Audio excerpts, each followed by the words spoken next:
परिचय। विशाल अपने tool kit में खास तरह का औजार तलाश रहा है। अचानक टेबल से स्टील की 2 चाबियां गिर पड़ीं। चाबियां एक दूसरे पर गिरीं और उनकी सतह पर खरोंच लग गई। अरे विशाल, क्या हुआ? यह कैसी आवाज थी? कुछ नहीं पिताजी, कुछ चाबियां फर्श पर गिर गई थीं। अच्छा बेटा। पिताजी, क्या मैं आपसे कुछ पूछ सकता हूं? बिल्कुल बेटा। पिताजी, जब ये चाबियां एक दूसरे से टकराईं तो उनकी लेप की परत इनसे हट गई। ये कैसा लेप होता है पिताजी? ठीक है बेटा, मैं तुम्हें बताता हूं। ये लेप इलेक्ट्रोप्लेटिंग के द्वारा चढ़ाया जाता है। ये चाबियां स्टील की बनी होती हैं और इलेक्ट्रोप्लेटिंग प्रक्रम द्वारा इन पर जिंक का लेप चढ़ाया जाता है। इलेक्ट्रोप्लेटिंग की मदद से आभूषण, नट बोल्ट, शाफ्ट और पाइपों जैसी बहुत सी वस्तुएं हैं जिन पर दूसरी धातुओं का लेप चढ़ाया जाता है। उद्देश्य। इस पाठ के अंत में आप निम्न करने में सक्षम हो जाएंगे। वैद्युत रसायन की व्याख्या करना, वैद्युत रासायनिक सेल को समझना, लवण सेतु की विशेषताएं जानना, वैद्युत रासायनिक सेल का वर्णन करना, इलेक्ट्रोड विभव का वर्णन करना, सेल के ईएमएफ की गणना करना, मानक हाइड्रोजन इलेक्ट्रोड की व्याख्या करना, नैनस्टर समीकरण की गणना करना, गिब्स ऊर्जा की गणना करना, विद्युत अपघटन को वर्गीकृत करना, वैद्युत प्रतिरोध और संवाहकता की गणना करना, सेल नियतांक की गणना करना, कोल-राउश नियम की व्याख्या करना। परिभाषा। रसायन विज्ञान की वो शाखा जिसमें वैद्युत ऊर्जा और रासायनिक ऊर्जा के संबंधों का अध्ययन किया जाता है और एक से दूसरे स्वरूप में ऊर्जा का आंतरिक रूपांतरण होता है, उसे वैद्युत रसायन कहते हैं। वैद्युत रसायन पर बड़े स्तर पर रासायनिक रूपांतरण और औद्योगिक प्रक्रम आधारित है। उदाहरण: अभिक्रियाई धातुओं का निष्कर्षण, धातुओं का शुद्धिकरण और धातुओं की इलेक्ट्रोप्लेटिंग।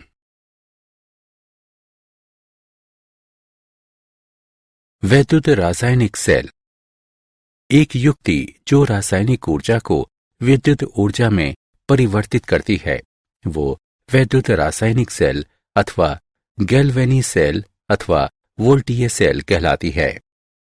किसी वैद्युत रासायनिक सेल में प्रत्यक्ष तरीके से स्वतः प्रवर्तित अभिक्रिया होती है और स्वतः प्रवर्तित रासायनिक प्रक्रम के दौरान विद्युत ऊर्जा के रूप में मुक्त ऊर्जा में कमी लाती है। संरचना।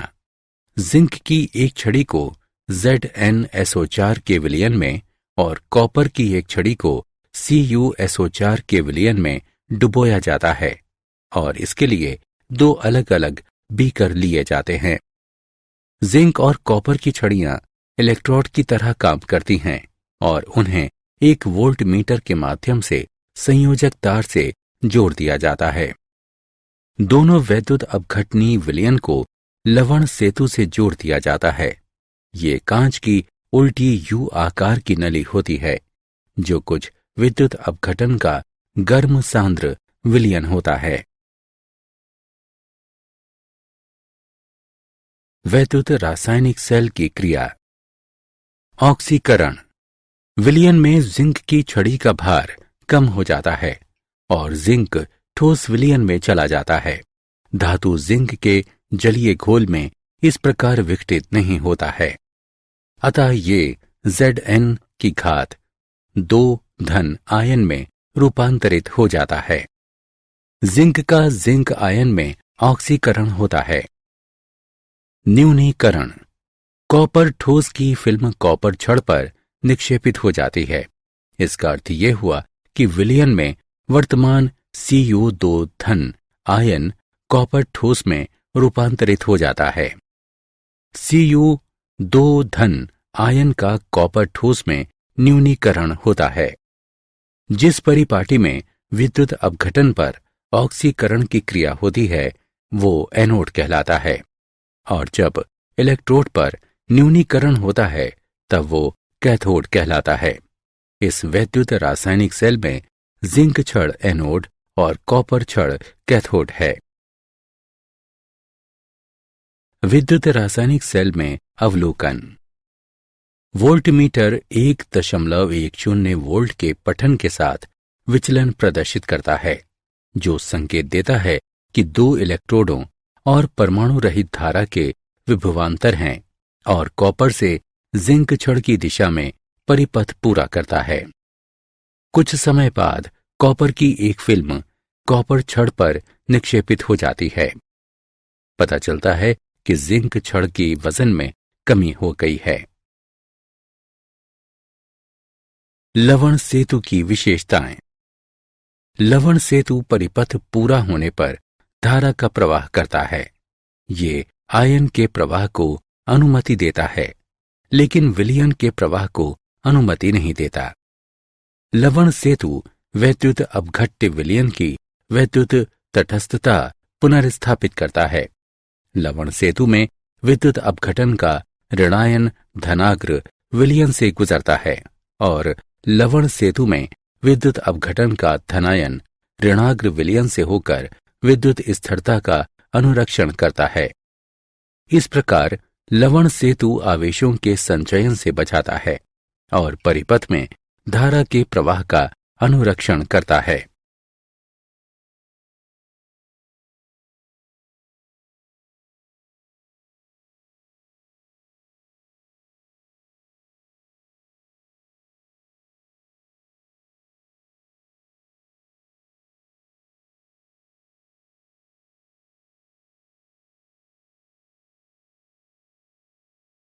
विद्युत रसायन सेल का प्रतिनिधित्व। किसी गैल्वेनोमीटर सेल पर विद्युत रसायन सेल को निम्न ढंग से प्रस्तुत किया जा सकता है। लवण सेल को दो उदग्र रेखाओं द्वारा प्रस्तुत किया जाता है।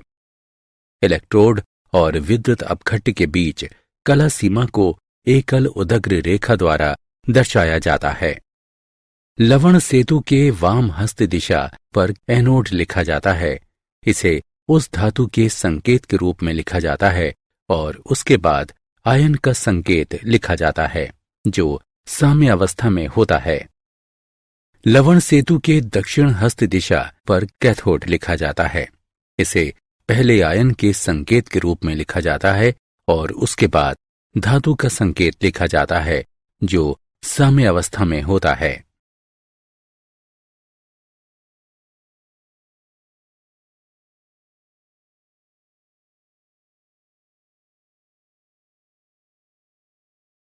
इलेक्ट्रोड विभव। किसी विलयन में धातु और इसके आयन के बीच विद्युत विभवांतर इलेक्ट्रोड विभव कहलाता है। जब किसी धातु के पत्थर को इसके अपने आयन के विलयन के संपर्क में लाया जाता है तो तीन प्रक्रम के होने की संभावनाएं रहती हैं। धातु आयन Mn धन धातुई पत्थर के साथ टकराता है और बिना परिवर्तन के लौट आता है। पत्ती की सतह पर धातु का परमाणु N इलेक्ट्रॉन गंवा सकता है और Mn धन आयन के रूप में विलयन में प्रवेश करता है। धातु आयन Mn धन धातु की पत्ती के साथ टकरा सकता है और N इलेक्ट्रॉनों को प्राप्त करता है और धातु परमाणु में परिवर्तित हो जाता है।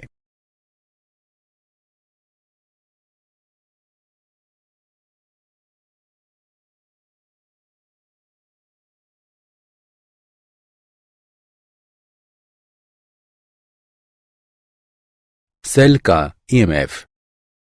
कोई गैल्वेनी सेल दो अर्ध सेलों से मिलकर बना होता है और इन सेलों में विभिन्न विभव के इलेक्ट्रोड होते हैं।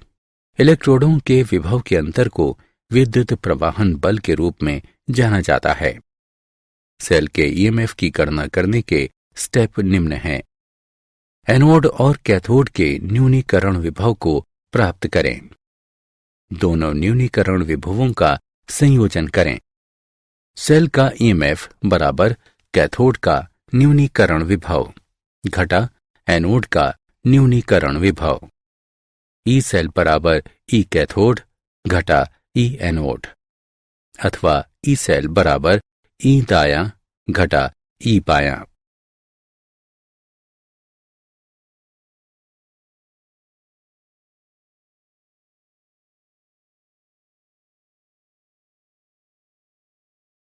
हाइड्रोजन इलेक्ट्रोड का मानक SHE। इस पर प्लेटिनम ब्लैक के साथ प्लेटिनम इलेक्ट्रोड की परत चढ़ी रहती है। प्लेटिनम इलेक्ट्रोड 1m सांद्रण के H धन आयन के घोल में डूबा रहता है। एक परमाणु के दबाव में शुद्ध हाइड्रोजन गैस से 298 केल्विन ताप पर बुलबुला कराया जाता है। प्लेटिनम इलेक्ट्रोड निष्क्रिय रहता है। आधी अभिक्रिया इसकी सतह पर होती है और जिसके द्वारा इलेक्ट्रॉन का आवागमन होता रहता है। हाइड्रोजन इलेक्ट्रोड एनोड अथवा कैथोड की तरह काम करता है, जो दूसरे इलेक्ट्रोड पर निर्भर करता है जिससे वो जुड़ा होता है। यदि SHE एक एनोड की तरह काम करता है तो इस पर ऑक्सीकरण की क्रिया होती है। एनोड अर्ध सेल को प्रदर्शित करता है। यदि SHE एक कैथोड की तरह काम करता है तो इस पर न्यूनीकरण की क्रिया होती है। कैथोड अर्ध सेल को प्रदर्शित करता है।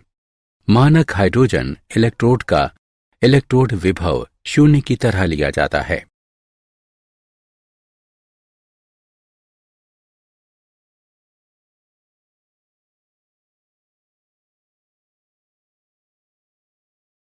वैद्युत रसायन श्रृंखला।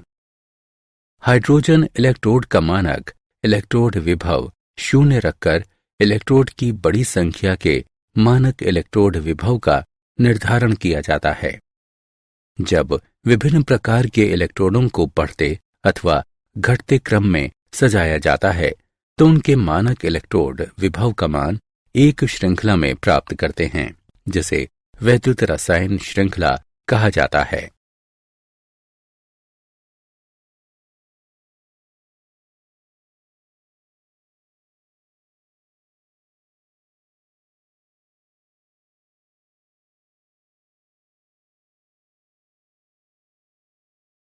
नैनसर्ट समीकरण।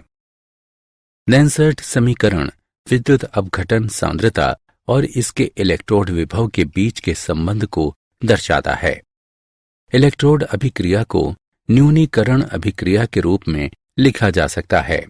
इस अभिक्रिया के लिए नैनसर्ट समीकरण होगा E बराबर E0 घटा RT बटा NF गुणा Q का प्राकृतिक लॉग। यहाँ Q अभिक्रिया का प्रतिफल है।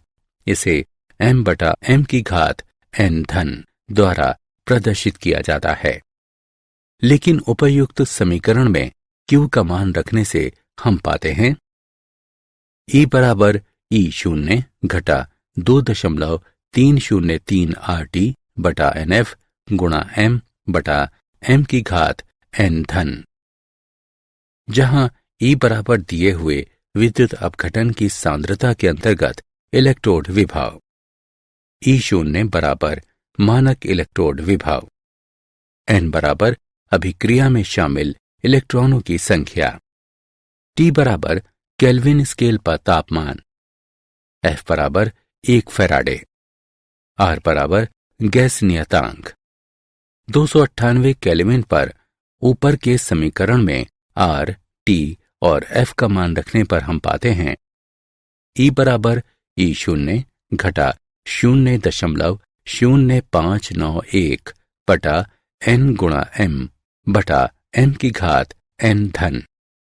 शुद्ध ठोस और तरल के लिए इकाई के रूप में मोलर सांद्रता को लिया गया है। अब ऊपर का समीकरण हो जाता है E बराबर E0 घटा 0.0591 बटा n गुणा लॉग 1 बटा m की घात n धन।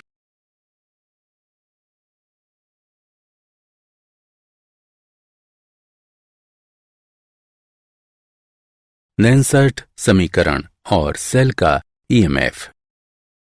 अमानक अवस्था में इलेक्ट्रोड से संरचित सेल का ईएमएफ होगा ई सेल बराबर ई शून्य सेल घटा 2.303 RT बटा NF गुणा लॉग Q। 298 केल्विन पर यह समीकरण हुआ। ई सेल बराबर ई शून्य सेल घटा 0.0591 बटा N गुणा लॉग Q। यहाँ ई शून्य सेल बराबर मानक सेल विभव, N बराबर सेल अभिक्रिया के रासायनिक समीकरण को संतुलित करने में शामिल इलेक्ट्रॉनों की संख्या, Q बराबर सेल अभिक्रिया के लिए संतुलित समीकरण से प्राप्त अभिक्रिया का अनुपात। मान लिया जाए कि सेल अभिक्रिया है AA जमा BB देता है CC जमा DD। अभिक्रिया अनुपात का मान दिया गया है Q बराबर C घातांक C गुणा D घातांक D विभाजित A घातांक A गुणा B घातांक B। सेल का ईएमएफ दिया हुआ है ई शून्य सेल घटा 0.0591 बटा N गुणा लॉग C घातांक C गुणा D घातांक D विभाजित A घातांक A गुणा B घातांक B।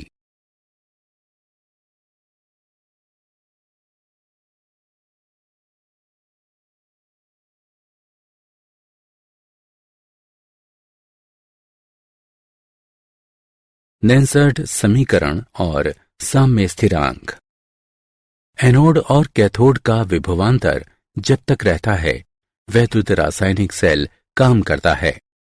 जब सेल काम करता है और इसकी अभिक्रिया होती रहती है, कैथोड पर विद्युत अपघटन की सांद्रता घटती है, कारण कि इलेक्ट्रोड पर आयनों का जमा हो जाना, और उसी दौरान एनोड पर विद्युत अपघटन की सांद्रता में वृद्धि होती है, कारण विलयन में धातु का अपघटन होना।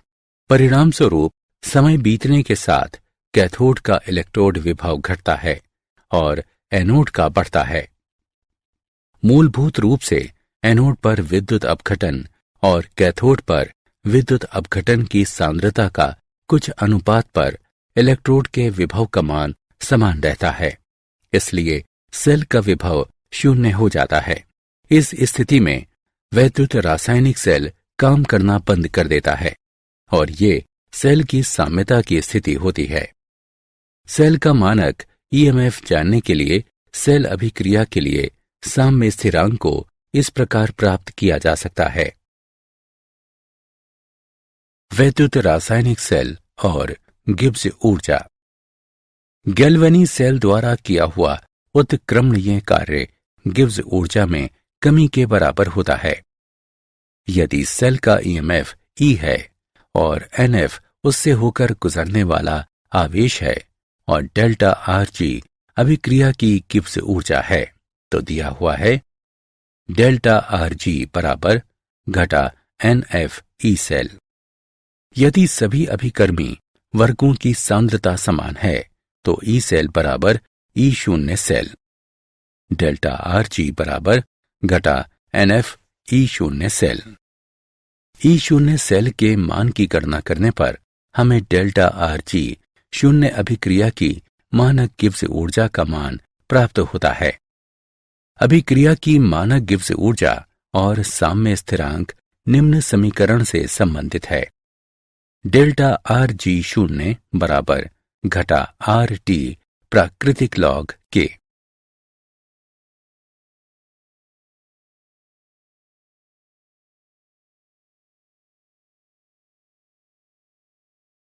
चालक। जिन पदार्थों से होकर विद्युत प्रवाह होता है वे चालक कहलाते हैं। चालकों को दो श्रेणियों में बांटा गया है, धातुई चालक और इलेक्ट्रोड। धातुई चालक वे धातु जो बिना किसी रासायनिक परिवर्तन के विद्युत प्रवाह को जाने देते हैं। धातुई क्रिस्टल में इलेक्ट्रॉनों की गति के कारण धातु के माध्यम से संवहन होता है, उदाहरण कॉपर और सिल्वर। इलेक्ट्रोड जिन पदार्थों के जलीय विलयन से होकर विद्युत प्रवाह होता है और उसी दौरान रासायनिक अपघटन होता है। ये संवहन उनके जलीय विलयन में विद्युत अपघटन द्वारा उत्पादित आयन की गति के कारण होता है। उदाहरण अम्ल और क्षार।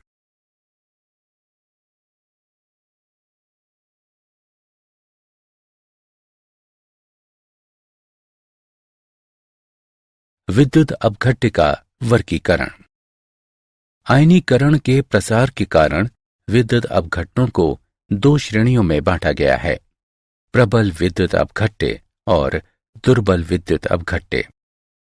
प्रबल विद्युत अपघट्य ये अपने जलीय विलयन में पूरी तरह आयनित होते हैं। उदाहरण के लिए HCl, NaOH और KCl। दुर्बल विद्युत अपघट्य वे जलीय विलयन में आयनित होते हैं और इनके आयनन के निम्न अंश होते हैं। बिना अलग किए हुए अणुओं के साथ इनके जलीय विलयन साम्य अवस्था में आयन से युक्त होते हैं। दुर्बल विद्युत अपघट्य के आयनन का अंश यानी डिग्री तनुता के साथ बढ़ता है और अनंत तनुता पर संगठित होता है। उदाहरण के लिए NH4OH और CH3COOH।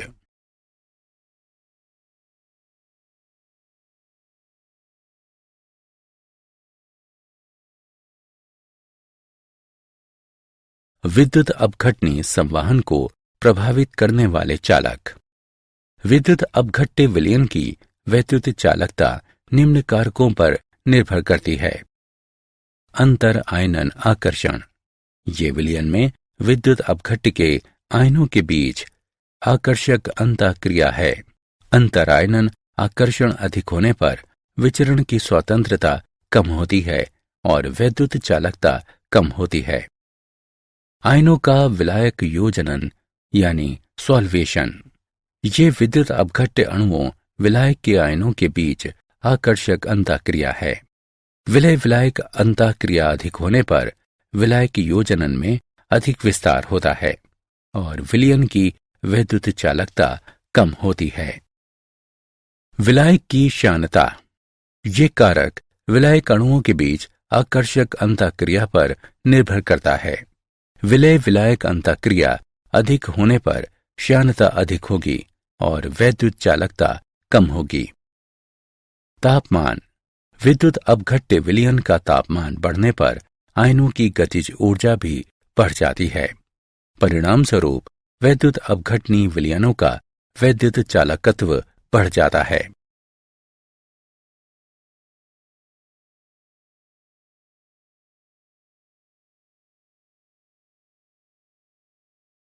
वैद्युत प्रतिरोध।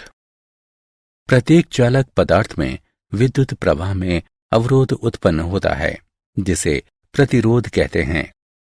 ओम का नियम। इस नियम के अनुसार किसी संपूर्ण चालक का विभवांतर इससे होकर गुजरने वाली धारा के सीधा समानुपाती होता है।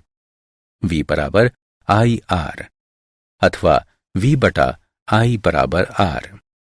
चालक से होकर प्रवाहित होने वाली धारा के विभवांतर का अनुपात अचर रहता है और ये चालक का प्रतिरोध कहलाता है। इसकी इकाई ओम है।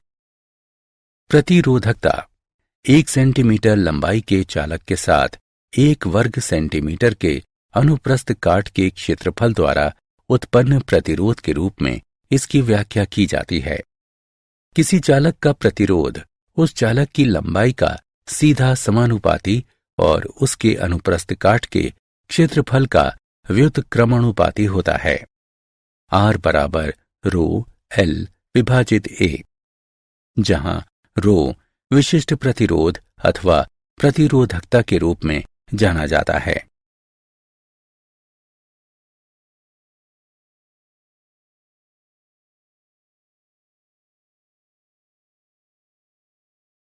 वैद्युत चालकत्व। किसी चालक से होकर गुजरने वाली विद्युत धारा का सहज माप चालकत्व है। प्रतिरोध के व्युत्क्रमानुपाती के रूप में इसका वर्णन किया जाता है। इसे G द्वारा दर्शाया जाता है। G बराबर 1/R। चालकत्व की इकाई MHO है। चालकता ये प्रतिरोधकता का व्युत्क्रमणोपाधि होती है। इसे चालक के 1 घन सेंटीमीटर के चालकत्व के रूप में समझा जा सकता है। इसे कप्पा द्वारा सूचित किया जाता है। K बराबर L/RA। चालकता की इकाई mho सेंटीमीटर व्युत्क्रम है।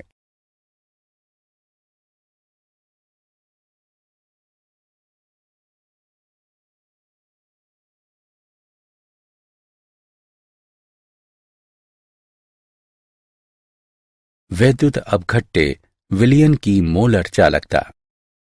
किसी विलयन का चालकत्व मोलर चालकता है, जिसमें 1 ग्राम अणु अथवा वैद्युत अपघट्य का 1 मोल इस प्रकार होता है कि पूरे विलयन को 1 सेंटीमीटर के फासले पर 2 इलेक्ट्रोडों के बीच रखा जाता है।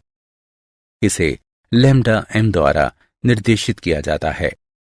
किसी विलयन के 20 सेंटीमीटर घन के लिए 1 मोल वैद्युत अपघट्य विलयन को 1 सेंटीमीटर फासले पर 2 बड़े इलेक्ट्रोडों के बीच रखा जाता है। इस तरह चालकता और मोलर चालकता के बीच के संबंध को इस प्रकार दर्शाया जा सकता है। लैम्डा m बराबर कप्पा और आयतन का गुणनफल। मोलर चालकता के उदाहरण। व्यास 1 सेंटीमीटर, लंबाई 50 सेंटीमीटर के किसी स्तंभ का वैद्युत प्रतिरोध 0.05 मोल प्रति लीटर NaOH विलयन में 5.5 गुणा 10⁻³ ओम है, तो प्रतिरोधकता, चालकता और मोलर चालकता ज्ञात करें। अब हम हल करते हैं। यहां दिए हुए मान हैं R बराबर 5.5 गुणा 10⁻³ ओम, C बराबर 0.05 मोल प्रति लीटर, R बराबर 0.5 सेंटीमीटर, L बराबर 50 सेंटीमीटर। हम जानते हैं कि क्षेत्रफल बराबर पाई R वर्ग। मान रखने पर हम पाते हैं क्षेत्र बराबर 0.785 वर्ग सेंटीमीटर। हम जानते हैं कि R बराबर ρL/A। मान रखने पर हम पाते हैं प्रतिरोधकता बराबर 87.135 ओम सेंटीमीटर। हम जानते हैं कि चालकता प्रतिरोधत्व का व्युत्क्रमणोपाधि होता है। मान रखने पर हम पाते हैं चालकता बराबर 0.01148 सीमेन सेंटीमीटर व्युत्क्रम। हम जानते हैं कि मोलर चालकता बराबर कप्पा गुणा 1000 विभाजित C। मान रखने पर हम पाते हैं मोलर चालकता बराबर 229.6 सीमेन वर्ग सेंटीमीटर मोल व्युत्क्रम।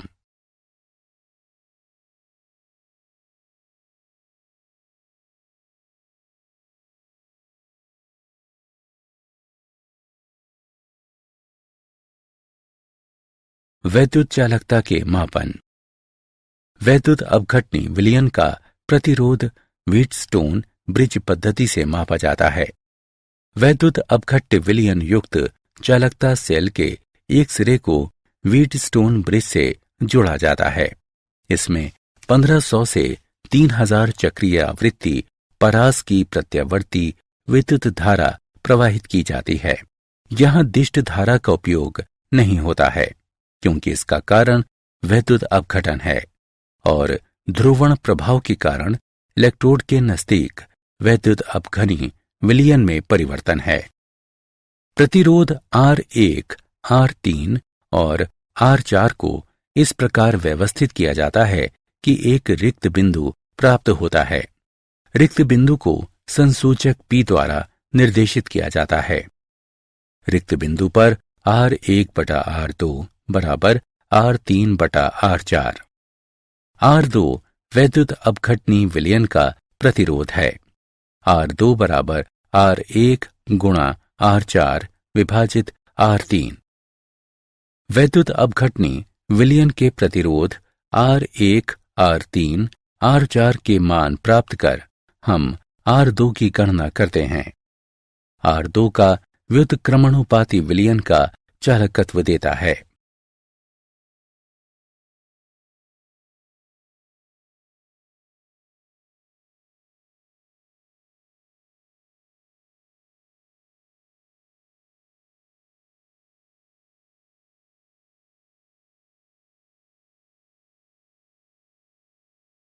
सेल नियतांक। सेल नियतांक बराबर होता है चालकता बटा चालकत्व के। इसे जी एस्टेरिस्क द्वारा प्रदर्शित किया जाता है। इसकी व्याख्या इकाई सेंटीमीटर व्युत्क्रम के रूप में की जाती है। जिस मानक विलयन की चालकता ज्ञात होती है, चालकत्व के माप द्वारा उसके सेल नियतांक का मान प्राप्त करना आसान हो जाता है। इस उद्देश्य के लिए केसीएल के मानक सेल का उपयोग होता है। विभिन्न सांद्रता और तापमानों में जिसकी चालकता ज्ञात होती है।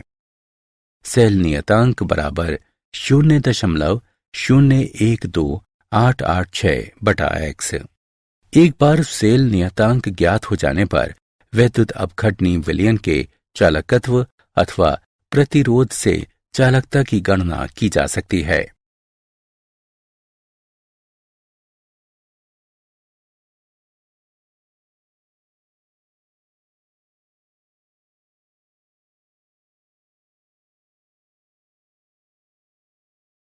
सांद्रण के साथ चालकता एवं मोलर चालकता में परिवर्तन।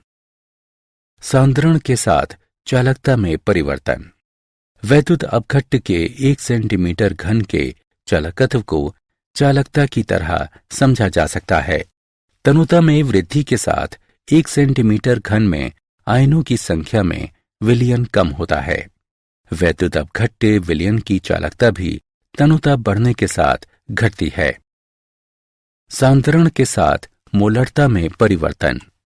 समान सांद्रण के लिए कठोर वैद्युत अपघट्ट लैम्डा m के मान दुर्बल वैद्युत अपघट्ट की तुलना में अधिक होता है। तनुता के साथ वैद्युत अपघट्ट की मोलर चालकता बढ़ती है। दुर्बल वैद्युत अपघट्ट की तुलना में कठोर वैद्युत अपघट्ट के लिए लैम्डा m की सापेक्ष वृद्धि का मान अपेक्षाकृत कम होता है।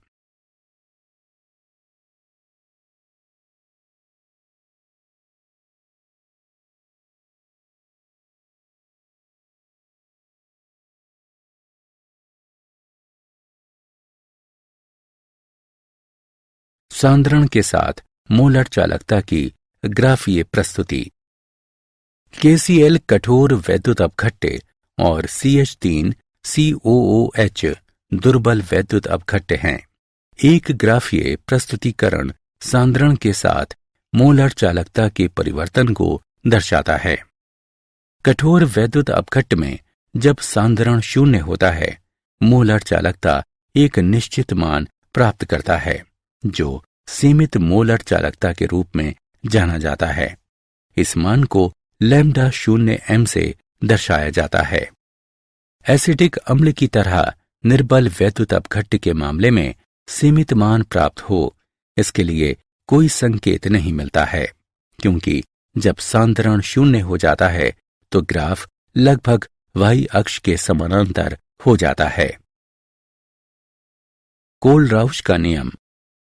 कोलराउश के नियम के अनुसार किसी असीम तनुता में जब वैद्युत अपघट्ट पूरी तरह अलग हो जाता है तो वैद्युत अपघट्ट के लिए प्रत्येक आयन निश्चित योगदान देता है, विपरीत प्रकृति के अन्य आयन के साथ जुड़ा होता है। असीम तनुता पर किसी वैद्युत अपघट्ट की मोलर चालकता को इसके अलग आयनों के योगदानों के योग के रूप में व्यक्त किया जा सकता है। हमें लगता है लैम्डा नॉट धनात्मक और लैम्डा नॉट ऋणात्मक धनायन एवं ऋणायन की सीमांत मोलर चालकता को प्रदर्शित करता है। असीमित तनुता पर वैद्युत अपघट्ट की सीमांत मोलर चालकता दी हुई है। V धनात्मक लैम्डा नॉट धनात्मक, V ऋणात्मक लैम्डा नॉट ऋणात्मक। जहां V धनात्मक और V ऋणात्मक। प्रत्येक इकाई सूत्र द्वारा धनात्मक आयन और ऋणात्मक आयनों की संख्या प्रदर्शित करते हैं। कोलराउश नियम के अनुप्रयोग। कोलराउश नियम के कुछ महत्वपूर्ण अनुप्रयोग निम्न हैं। दुर्बल वैद्युत अपघट्ट की सीमांत मोलर चालकताओं की गणना। दुर्बल वैद्युत अपघट्ट के सीमांत पृथक्करण की गणना। दुर्बल वैद्युत अपघट्ट के पृथक्करण नियतांक की गणना। अल्प घुलनशील लवण की घुलनशीलता तय करना। जल के आयनन उत्पाद की गणना। सारांश। आइए हमने जो कुछ सीखा है उसे संक्षेप में दोहराएं। रसायन विज्ञान की वो शाखा जिसमें वैद्युत ऊर्जा और रासायनिक ऊर्जा के संबंधों का अध्ययन किया जाता है और एक से दूसरे स्वरूप में ऊर्जा का आंतरिक रूपांतरण होता है, उसे वैद्युत रसायन कहते हैं। एक युक्ति जो रासायनिक ऊर्जा को विद्युत ऊर्जा में परिवर्तित करती है वो वैद्युत रासायनिक सेल अथवा गैल्वेनी सेल अथवा वोल्टीय सेल कहलाती है। इलेक्ट्रोड जिस पर ऑक्सीकरण की क्रिया होती है उसे एनोड और जिस पर न्यूनीकरण की क्रिया होती है उसे कैथोड कहते हैं। लवण सेतु परिपथ को पूरा करने के लिए धारा के प्रवाह को गुजरने की अनुमति देता है। ये आयन को प्रवाह की अनुमति देता है, लेकिन विलयन के प्रवाह को अनुमति नहीं देता है।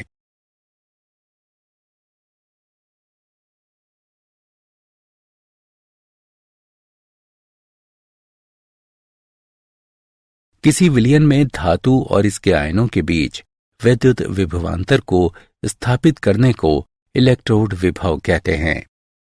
किसी विलयन का चालकत्व मोलर चालकता है, जिसमें 1 ग्राम अणु अथवा वैद्युत अपघट्ट का 1 मोल इस प्रकार होता है कि पूरे विलयन को 1 सेंटीमीटर के फासले पर 2 इलेक्ट्रोडों के बीच रखा जाता है। कोलराउश के नियम के अनुसार किसी असीम तनुता में जब वैद्युत अपघट्ट पूरी तरह अलग हो जाता है तो वैद्युत अपघट्ट के लिए प्रत्येक आयन निश्चित योगदान देता है, विपरीत प्रकृति के अन्य आयन के साथ जुड़ा होता है।